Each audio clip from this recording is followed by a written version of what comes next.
On this episode, episode 2 of Allegheny Adventures, we're going to be exploring the Keystone mine site, which was the first large scale mining operation in Somerset County, as well as the now nearly deserted villages of Stilesville and Romania. In addition, we'll also look at the Dink Railroad, the P&M trolley line, and some of the surrounding areas related to the mines and the mining industry around Myersdale. The Keystone Coal and Manufacturing Company was organized in 1870. The name was changed to Keystone Coal Company in 1878.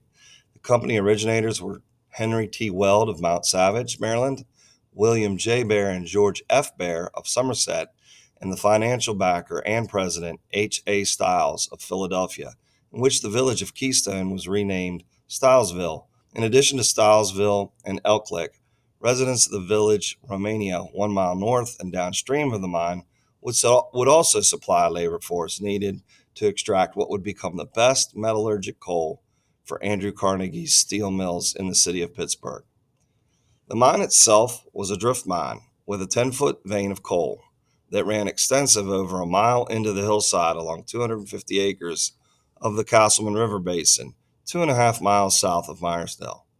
The opening of the mine was about 180 feet above the river, and coal was lowered using an incline plane and then carried by a narrow gauge railroad known as the Dink Railroad from Stilesville to Keystone Junction and onto hoppers of the B&O, the former Connellsville and Pittsburgh lines. If you remember our episode 1, we looked at the old Sandpatch Tunnel, which was built by the Connellsville and Pittsburgh Rail and then later purchased by the B&O. Today, if you were to trace the railroad bed, it would take you along the Castleman River, past Samuel P. Miller's farm, to the present-day village of Vim, and past the house I grew up in, the S.J. Miller School, Myersdale High School, and along current U.S. Route 219 into Myersdale on what is now Sherman Street, and eventually to Keystone Street. Elklick Avenue off of Keystone Street is the actual old rail bed.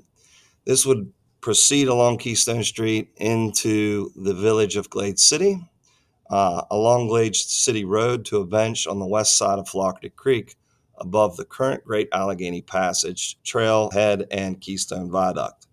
So if you're traveling south on the Great Allegheny Passage, it would be on your right.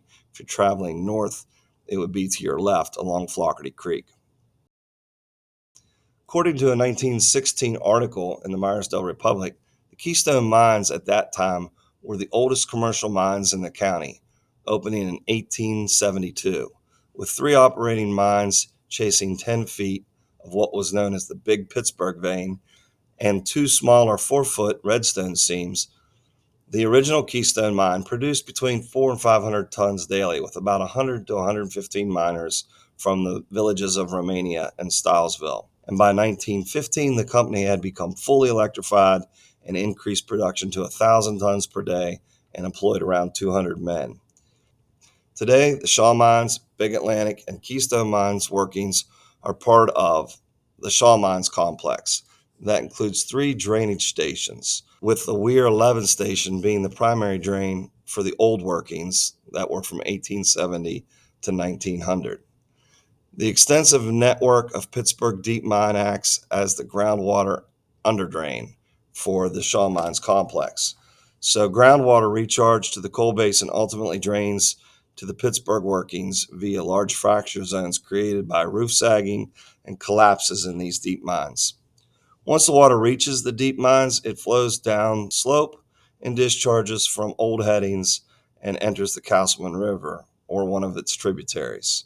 Several attempts from the 1930s to present have been made to contain the drainage and effectively clean the discharge.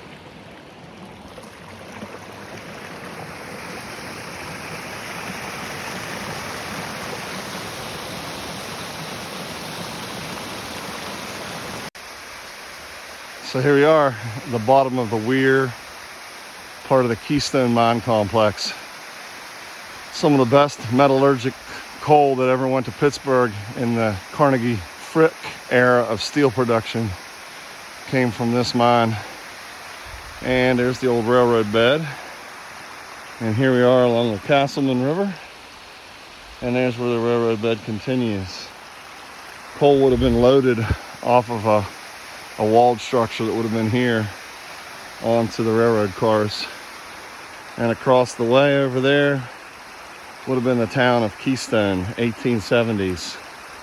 And there's only 2 houses left from that town, but there was about 120 houses at one time.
So, pit here, there's the pit, and then if you look, there's some stacked stone